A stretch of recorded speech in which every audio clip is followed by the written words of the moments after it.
నమస్తే, నేను Kavitha. Welcome to I dream. అసలు ఎందుకు వస్తుందో తెలియదు, ఎలా పోతుందో కూడా తెలియదు. ఎసిడిటీ అండ్ గ్యాస్ ట్రబుల్స్ అనేవి కొంచెం ఎక్కువ తిన్నామా వచ్చేస్తుంది. మసాలాలు లేకపోతే ఆయిల్స్ చేంజ్ అయినా వస్తుంది. పోగొట్టుకోవడానికి ప్రత్యామ్నాయ మార్గాలు ఉన్నప్పటికీ కూడా అవి మన హెల్త్ మీద ఎంతలా ఇంపాక్ట్ చూపిస్తున్నాయో తెలియకుండా అప్పటికప్పుడు తక్షణం రిలీఫ్ కోసం వాడేస్తుంటాం. అలా కాకుండా ఉండాలంటే ప్రాపర్గా మన గట్ హెల్త్ని మెయింటైన్ చేయడంతో పాటుగా ఇలాంటి సమస్యలు రాకుండా తీసుకోవాల్సినటువంటి జాగ్రత్తలు ఏంటి? మనతో పాటుగా ఉన్నారు ప్రముఖ గ్యాస్ట్రోఎంట్రాలజిస్ట్ డాక్టర్ సిఎల్ వెంకట్రావు గారు. సార్ నమస్తే. నమస్తే. సో యూజువల్గానే నాకు గ్యాస్ట్రిక్ ట్రబుల్ వచ్చింది, నేను ఏదో తాగాను, సడన్గా రిలీఫ్ వచ్చేసింది, ఇంకా తర్వాత నేను మామూలుగా నా రెగ్యులర్ పనిలో ఉన్నాను అనుకున్నప్పుడు మళ్ళీ అది రిపీట్ అవుతూ ఉంటుంది. అలా కాకుండా ఉండాలంటే ఏం చేయాలి? గ్యాస్ ట్రబుల్ దక్షిణ భారతదేశంలో చాలా ఎక్కువ.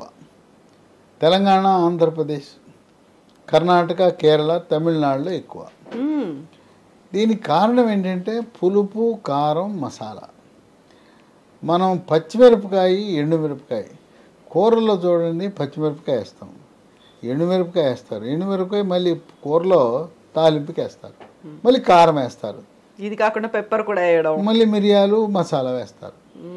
ఈ పులుపు, కారం, మసాలా దెబ్బకు మనకు అవసరానికి మించిన హైడ్రోక్లోరిక్ ఆమ్లం అధికంగా ఉత్పత్తి అయ్యి సమస్య వస్తుంది. దీనికంటే మగవారిలో ఇంకో సమస్య ఉంది, ధూమపానం, పొగాకు ఉత్పత్తులు. బీడీ, సిగరెట్, చుట్టా, గుట్కా, పాన్ పరాగ్, నస్యము, జలదాకిళ్ళి, కారాకిళ్ళి, వీటి వల్ల పొగాకు ఉత్పత్తుల వల్ల, అంతేకాకుండా మద్యం, ఏ మద్యమైనా ఏ రాయి తెంది పళ్ళు కొట్టుకోవడానికి అన్నట్టు, కళ్ళు, సారా, బీరు, బ్రాందీ, విస్కీ ఏదైనా చెప్పండి, వీటి వల్ల ఈ సమస్య వస్తుంది.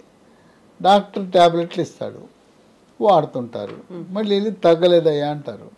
డాక్టర్లు ఓపిక ఉండదు, నువ్వు బీడీ తాగుతున్నావా, సిగరెట్ తాగుతున్నావా, మంది వేస్తున్నావు అడగకుండా ఈ కంపెనీ మార్చి ఇంకో కంపెనీ ఇస్తాడు. మనం చేసే తప్పు ఈ మద్యము, పొగాకు ఉత్పత్తులు మానకుండా మందులు పనిచేయలేదని డాక్టర్ని నిందిస్తే, కంపెనీని నిందిస్తే ఏం ప్రయోజనం? తర్వాత ఈ పొగాకు ఉత్పత్తుల్ని దూరం చేయడానికి బీడీ, సిగరెట్, చుట్టని ఒక ట్యాబ్లెట్ ఒకటి అందుబాటులోకి వచ్చింది. అది బ్రహ్మాండంగా పనిచేస్తూ ఉంది.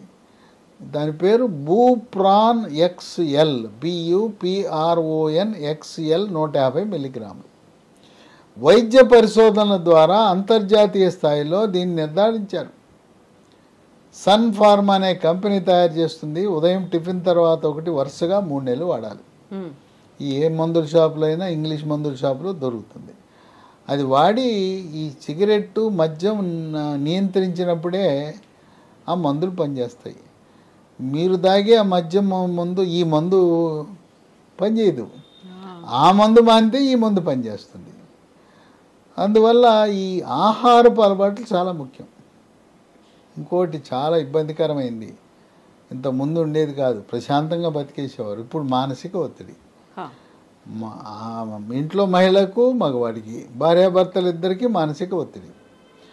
తర్వాత పిల్లలు. ఈ పిల్లలు ఇంతకుముందు చక్కగా సాయంత్రం పూట ఆటలాడుకునేవారు, పొద్దునుంచి సాయంత్రం దాకా ఏదో బడికి వెళ్ళి సరదాగా చదువుకునేవారు. ఇప్పుడేంటి, పుట్టిన పిల్లవాడి నుంచి పొద్దునుంచి సాయంత్రం దాకా 1వ తరగతిలో IIT అంటము, నీట్ అంటము, ఈ రకంగా వాళ్ళ మీద ఒత్తిడి పెంచేసి అసలు పిల్లల అమ్మా నాన్న ఊళ్ళో ఉండి అదే ఊళ్ళో హాస్టల్లో పెడుతున్నారు. హాస్టల్లో పెట్టే కూడు ఎట్టుంటుంది? వాళ్ళు వ్యాపారం కోసం కూడులు మనకి పిల్లలకు పెట్టి మిగిల్చుకోవడానికి పెడతారు. అమ్మ పెట్టినట్టు ఉంటుందా వాళ్ళు పెట్టే భోజనం? ఏం చెప్పండి, ఇంట్లో పెట్టుకోవచ్చు కదా. తప్పనిసరి పరిస్థితుల్లో ఏదో డిగ్రీ చదివేటప్పుడు ఏదో చదివేటప్పుడు పంపించారంటే అర్థం ఉంది. హాయిగా ఒకడే కదా పుట్టింది, ఒకడే కదా, ఒక పిల్లో ఒకళ్ళే ముద్దంటున్నారు కదా. ఆ ఉన్నవాడిని కూడా ఎక్కడో హాస్టల్లో పెట్టేసి తల్లి ప్రేమ కరువు, తండ్రి ప్రేమ కరువు, సరైన ఆహారం వాళ్ళు పెట్టరు, మన అలవాట్లు వేరు, వాళ్ళ అలవాట్లు వేరు. ఆ విధంగా పిల్లలు మానసిక ఒత్తిడికి గురవుతున్నారు. తర్వాత హోమ్ సిక్నెస్. అమ్మా నాన్నతో అలవాటైన వాళ్ళు హాస్టల్లో పెడితే హోమ్ సిక్ అవుతారు.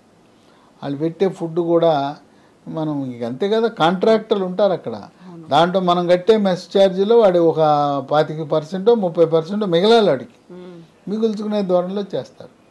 కనుక పిల్లలకు కూడా మానసిక ఒత్తిడి ఎక్కువైపోయింది, ఒత్తిడి పెంచుతున్నారు. ఇక మరీ ముఖ్యంగా ఇంటర్మీడియట్ వచ్చిందంటే ఇక అమ్మా నాన్న ఊరుకోరు.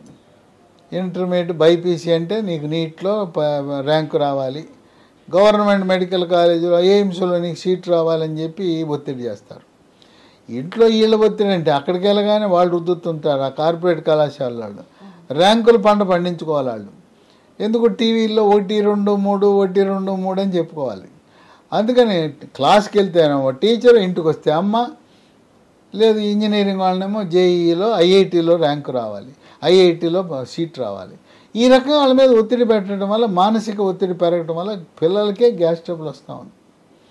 ఇక ఆర్థిక సమస్యలు, భార్యాభర్తల మధ్య ఘర్షణ వైఖరి, అప్పుల బాధ, ఇవన్నీ వెరసి మానసిక ఒత్తిడి పెరగటం వల్ల కూడా గ్యాస్ ట్రబుల్ వస్తూ ఉంది. దీనికి యోగా, ప్రాణాయామము, ధ్యానము, వీటి వల్ల కొంత ఉపశమనం లభిస్తుంది. ఇప్పుడు ఈ గ్యాస్ ట్రబుల్ ఎలా ఉంటుందంటే కొంతమందికి ఛాతీలో మంట, పుల్లటి తేపులు, పొట్టలో నొప్పి, పొట్టలోపల గుడగుడ శబ్దాలు, అపాన వాయువు శబ్దంతో కూడి దుర్వాసనతో వస్తాయి, దాన్ని పిత్తులు అనుకుంటాం. ఈ రకంగా ఇబ్బంది పెడుతూ ఉంటుంది. కొంతమందికి పేగుపూత, పేగు వరిపిడి రూపంలోనూ లోపల పుండు ఏర్పడుతుంది. ఇది ఉందా లేదా తెలుసుకోవడానికి నోటిగుండా ఒక లైట్ అమర్చిన పరికరం, దాన్ని గ్యాస్ట్రోస్కోప్ అంటారు, అది పెడతారు లోపలికి, సన్నటి పైపు. ఇదేం సులభమేం కష్టమేం ఉండదు, 2 నిమిషాలు అయిపోతుంది. లోపల లైట్ వేసి చూస్తే అక్కడ పేగు రాపిడి ఒరిపిడి ఉందా, పుండు ఉందా అని తెలుస్తుంది. ఇప్పుడు దీనికి రకరకాల మందులు అందుబాటులోకి వచ్చాయి. మందులతో పాటు ఆహార నియమాలు అనేవి చాలా ముఖ్యం. తర్వాత మనం ఆహార నియమాలు ఎలా ఉండాలి? పొద్దునే 8, 9 మధ్యలో టిఫిన్ చేయాలి, 12, 1 గంట మధ్యలో భోంచేయాలి, సాయంత్రం 4 గంటలకు ఏదో ఒక అల్పాహారం తీసుకోవాలి, రాత్రి 8, 9 మధ్యలో భోజనం అయిపోవాలి. జపాన్లో అయితే సాయంత్రం 6ంటికే తినేస్తారు వాళ్ళు. ఇప్పుడు మనకి పట్టణాల్లో మిడ్ నైట్ బిర్యానీలు. వాడు మిడ్ నైట్ బిర్యానీ 12ంటికి కూర్చొని తిని రాత్రి 3ంటికి పడుకుంటే నిద్ర సరిగా లేకపోతే, నిద్ర లేమి వల్ల నిద్ర సరిగా లేనప్పుడు కూడా ఈ గ్యాస్ ట్రబుల్ వస్తుంది. ఈ జీర్ణాశయంలో కావలసినంత పరిమాణంలోనే హైడ్రోక్లోరిక్ యాసిడ్ ఉత్పత్తి అవ్వాలి, ఆమ్లం. అధిక శాతము ఉత్పత్తి అవ్వటం వల్ల ఈ పేగుపూత, పేగు రాపిడి ఇవన్నీ వస్తాయి. గతంలో దీనికి పేగు పుండు ఉంటే ఆపరేషన్ చేసేవారు. ఇప్పుడు మంచి మందులు వచ్చినాయి, పేగుపూతకి ఆపరేషన్ అవసరం లేదు. కొన్ని సందర్భాల్లో ఆ పుండు ఉంటుంది లోపల, అక్కడి నుంచి రక్తం గారి రక్తపు వాంతులు అవుతాయి. కొంతమందికి అది కిందకి వెళ్ళిపోయి పేగుల్లోంచి మలం నల్లగా వస్తుంది. ఎవరికైనా మలము నల్లగా రోడ్డుపై తారులా జిగురులా వచ్చిందంటే మీ జీర్ణకోశంలో రక్తం కారుతుందని గమనించాలి. కొంతమందికి ఆ పేగు పుండు పగిలిపోతే అత్యవసర ఆపరేషన్. ఇవన్నీ కూడా చాలా తక్కువ మందికి ఎక్కడో జరుగుతుంటుంది. ఈ గ్రామీణ ప్రాంతాల్లో సోడా ఉప్పుకి అలవాటు అయిపోతారు, నీళ్ళల్లో వేసుకుంటారు, సోడా ఉప్పు తాగేస్తుంటారు, లేకపోతే సోడా ఉప్పు నోట్లో వేసుకుని నీళ్ళు తాగేస్తున్నారు. ముఖ్యంగా వ్యవసాయదారులు, వ్యవసాయ కూలీలు దాన్ని అలా వాడకూడదు. సోడా ఉప్పు వల్ల నష్టం జరుగుతుంది, పేగుల్ని తినేస్తుంది. ఇంకా కొంతమంది సోడాలు తాగుతారు. సోడా తాగటం వల్ల గ్యాస్ ట్రబుల్ ఏం తగ్గదు, ఇంకా పెరుగుతుంది. సోడాలో ఉండేదంతా గ్యాసే కదా, కార్బోనేటెడ్ డ్రింక్స్ అనేది. ఇంకా తేపులు వస్తాయి. ఈ గ్యాస్ ట్రబుల్ ప్రభావం వల్ల పొట్టలో తిన్న తర్వాత కొట్టుకుంటే డమ శబ్దం వస్తుంది పొట్ట మీద. ఆ ఉత్పత్తి అయిన గ్యాసు కిందకేమో అపాన వాయువు పిత్తుల ద్వారా కిందకు వస్తుంటే పైకి బేవు అనే తేపులు వస్తాయి.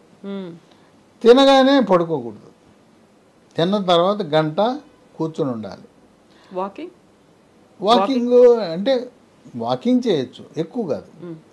తర్వాత మనము ఖాళీ ఉంచాలి పొట్ట. ఇప్పుడు సీసా ఉంది, ఈ సీసాలో పై దాకా పోస్తే ఇబ్బంది వస్తుంది. అట్లాగే ఈ సీసాలో ఖాళీ ఉన్నట్టుగా పొట్టలో కాస్త ఖాళీ ఉంచాలి. రాత్రిపూట ముఖ్యంగా కొంత ఖాళీ ఉంచాలి తినేది. ఖాళీ ఉంచిన తర్వాత నిద్ర బాగా రావాలంటే ఏం చేయాలంటే 1 గంట ముందు 1 గ్లాసుడు పాలు, గ్లాసుడు పాలలో ఏం వేసుకోవాలి, చిటికెడు పసుపు, చిటికెడు మిరియాల పొడి, తర్వాత దాంట్లో ఎండు ఖర్జూరం పొడి, దాంతోపాటు దాల్చిన చెక్క పొడి, ఇవి వేసుకుంటే మంచిది, గాఢమైన నిద్ర వస్తుంది. సో పాలు తాగితే మంచిది. అట్లాగే అరటిపండు కూడా తినచ్చు. అన్నం తిన్న తర్వాత పడుకుంటానికి గంట ముందు అరటిపండు తింటే ఈ అరటిపండు ఈ హైడ్రోక్లోరిక్ ఆమ్లాన్ని తటస్థపరిచి ఆ విధంగా మనకు ఉపయోగపడుతుంది. సరే, మార్కెట్లో రకరకాల మందులు ఉన్నాయి, కానీ ఆ వాడినంతకాలం తగ్గుతుందండి, నేను మానేగానే మళ్ళీ వస్తుంది అంటాడు. నేను నెల వాడాను, నెల తగ్గింది, వారం రోజులు మానేశాను, మళ్ళీ వచ్చేసింది అంటాడు. ఇప్పుడు మార్కెట్లో ఇన్ని మందులు ఉన్నా లీ ఫార్మ్ అనే కంపెనీ వారు ఎస్గేర్ 40 ఇది తయారు చేశారు. ఇది పరగడుపున వేసుకోవాలి. దీంతో చాలా చక్కటి ఫలితాలు వస్తున్నాయి. ఇది అట్టపెట్టిన పెట్టుకుని భద్రంగా షాపుకి తీసుకెళ్ళి ఇదిగో ఇది ఇవ్వండి అంటున్నారు.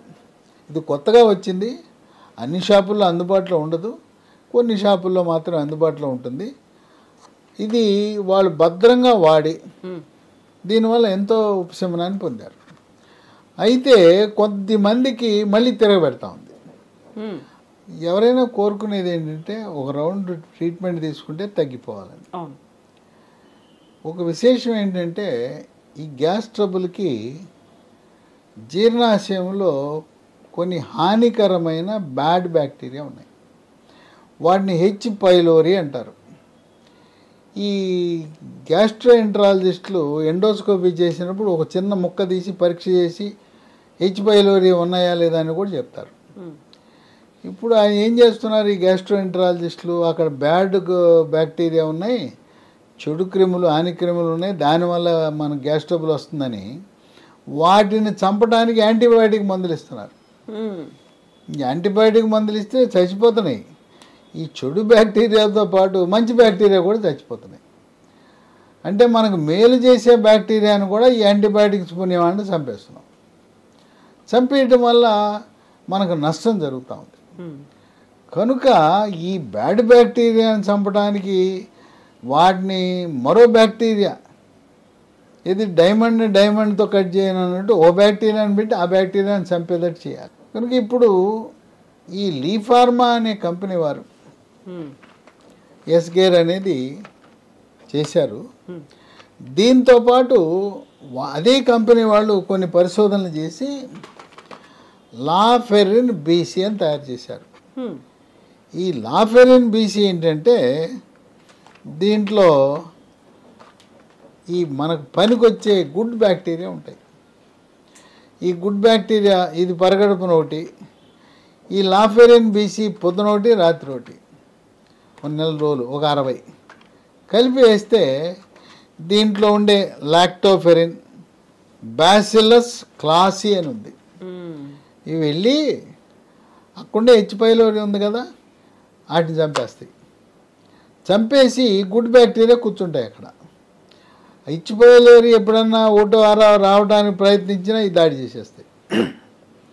ఆ విధంగా గ్యాస్ట్రోఎంట్రాలజీ డాక్టర్లు ఏమో యాంటీబయాటిక్లు ఇచ్చి, అమ్మో ఆ యాంటీబయాటిక్లు వాడటం మామూలుగా కాదు, 30 ట్యాబ్లెట్లు ఇస్తారు, మింగమంటారు, నూరంతా చేదు, వాంతులు, వికారం, ఇవన్నీ. అసలు యాంటీబయాటిక్ మన శరీరానికి మంచిది కాదు కదా. కనుక యాంటీబయాటిక్ బదులుగా ఈ లీ ఫార్మా కంపెనీ వాళ్ళు లాఫెరిన్ బీసీ తెచ్చేశారు. దీనివల్ల విశిష్టమైన ప్రయోజనాలు. ఎవరైతే మళ్ళీ మళ్ళీ నాకు రాకూడదు, శాశ్వత పరిష్కారం అన్నప్పుడు ఈ ఎస్గేర్ 40తో పాటు లాఫెరిన్ బీసీ పొద్దున ఒకటి రాత్రి ఒకటి వేసుకుంటే ఇక మళ్ళీ రాదు. మళ్ళీ చెప్తున్నా, ఈ మద్యము ధూమపానం మానకుండా నా గ్యాస్ ట్రబుల్ తగ్గాలి అంటాం అత్యాశ అవుతుంది. లేదా మేము మానము, ధూమపానం, మద్యపానం సరే అంటే రోజు ఒకటి వేసుకోండి, అవి వేసుకుని ఎప్పుడు జీవితకాలం వేసుకుంటూ ఉండాలి. అయితే మానసిక ఒత్తిడి తగ్గించుకోవడం చాలా కీలకం. యోగా, ప్రాణాయామము, ధ్యానము, వ్యాయామం తప్పనిసరిగా చేయాలి. ఇంకో విశేషం కూడా ఉంది. బరువు ఎక్కువైపోయి బొజ్జ పెంచుకుంటే ఈ పొట్ట పెరిగినప్పుడు ఏమవుద్దంటే అన్నవాహిక జీర్ణాశయం మధ్యలో కవాటం ఉంటుంది. అది లూజ్ అయిపోద్ది. జీర్ణాశయంలో ఉండవలసిన హైడ్రోక్లోరిక్ ఆమ్లం రివర్స్ వెళ్ళిపోద్ది, అన్నవాహికలోకి వచ్చి ఈ ఛాతీలో మంట మండుతుంది. ఈ మంట హార్ట్ అటాక్ని తలపిస్తూ ఉంటుంది, పొల్లటి తేపులు వచ్చేస్తాయి. కనుక బొజ్జ తగ్గించాలి. అట్లాగే టైట్గా ఉండే వస్త్రాలు వాడకూడదు. టైట్గా బెల్ట్ పెట్టుకోవటం, టైట్గా ఉండే వస్త్రాలు వాడటం మంచిది కాదు. అట్లాగే వంగుతున్నప్పుడు పొట్టలో ఉన్న పీడనం పెరిగిపోయి ఈ కవాటం లూజ్ అయిపోతుంది. తర్వాత చాక్లెట్లు, ఐస్ క్రీములు, మద్యము, పొగ తాగటం వల్ల కూడా ఈ అన్నవాహిక జీర్ణాశయం మధ్య ఉండే కవాటం లూజ్ అవుతుంది. దీన్ని ముద్దుగా గరుడు అని పిలుస్తారు, GERD అంటారు, గరుడు అంటారు. డాక్టర్లు గ్యాస్ట్రోఎంటరాలజిస్టులు గరుడు అంటారు, రోగులు కూడా నాకు గరుడు ఉందండి గరుడు అన్నారు. గరుడు అనగా GERD, gastro oesophageal reflux disease, అది గరుడు అంటే. కనుక మన ఆహారపు అలవాట్లు నియంత్రించుకోవాల్సిన అవసరం ఉంది. పచ్చళ్ళు తగ్గించుకోవాలి, కారం తగ్గించుకోవాలి, మసాలా తగ్గించుకోవాలి. పచ్చిమిరపకాయలు తినాలంటే బెంగుళూరు మిర్చి తినండి. బెంగుళూరు మిర్చి దాంట్లో ఘాటు ఉండదు, కారం ఉండదు. తర్వాత గుంటూరు మిర్చిలో కూడా కారం లేని ఉన్నాయి, బేడ మిర్చి అంటారు, వాటిలో కారం ఎక్కువ ఉండదు. అలా మనం కారం లేని మిర్చి తీసుకోవాలి. మన మిరపకాయ బజ్జీలు ఉన్నాయా, అవి మిరపకాయ బజ్జీలు సన్న మిరపకాయతో తింటే ఇంక అంతే, 2 రోజుల పాటు నాలుక మండుతుంది. నాలుక మండటమే కాదు, మళ్ళీ మరుసటి రోజు మల విసర్జినప్పుడు అక్కడ కూడా మండుతుంది. కనుక ఈ మందులు, ఈ ఎస్గేర్ 40 లాఫెరిన్ BC, ఈ కొత్తగా వచ్చిన మందులు అన్ని మందుల షాపుల్లో దొరకకపోవచ్చు. దీన్ని మన అమెజాన్లో ఆర్డర్ పెట్టుకోవచ్చు, లేదా కంపెనీ వాళ్ళ వెబ్సైట్ ఉంది, www.leehealthdomain.com ఉంది. ఈ మందులు చాలామంది వాడారు, ఎంత ఆనందంగా ఉన్నారంటే ఆనందానికి అవధులేవు. డాక్టర్ గారు ఎంతమంది డాక్టర్ల దగ్గర తిరిగానో, ఎన్ని హాస్పిటల్ తిరిగానో, వేసింది వేసి ఎవరి దగ్గరికి వెళ్ళినా పైపు వేస్తున్నారు. బాబు నాయనో పైపులు వేసి మాకు విసిగెత్తిపోయింది, ఎక్కడికి వెళ్ళినా నేను రిపోర్ట్ చూపిస్తున్నా మళ్ళీ వేస్తానంటాడు పైపులు. ఎందుకంటే పైపులు వేస్తే డబ్బు వస్తుంది కదా, ఏదో 2000 వస్తాయి, వాళ్ళు బతకాలి కదా. హాస్పిటల్ కోసం డాక్టర్ల కోసం పైపులు వేస్తూ ఉంటారు. ఆ పైపులు వేయటం కాదు, మన ఆరోగ్యం మన చేతిలో ఉంది. తర్వాత ఇవి తెప్పించుకోవాలంటే ఫోన్ నంబర్లు ఉన్నాయి, 3 ఉన్నాయి. 910107481901 0010748 8977030217